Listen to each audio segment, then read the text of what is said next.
Načrtovana osrednja tema srečanja je bila ureditev območja stanovanjsko-poslovne cone Mokronog.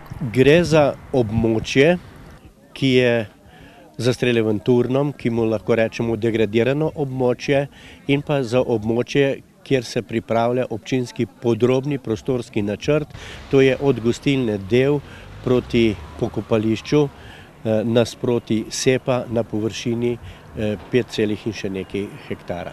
Občina Mokronog-Trebelno je na dogodek povabila 37 predstavnikov različnih interesnih skupin. Iz sleherne razprave se bo dalo nekaj izluščiti, tako da jaz verjamem, da je bil ta korak pravi zametek za nadaljne delavnice, katere bo treba na osnovi tega razvijati in se o razvoju Mokronoga pogovarjati. Sicer pa želijo, da bi v roku enega leta prišli do končnega uvida v to, kaj naj bi Mokronog v prihodnje imel in kako naj bi izgledal, dodaja župan.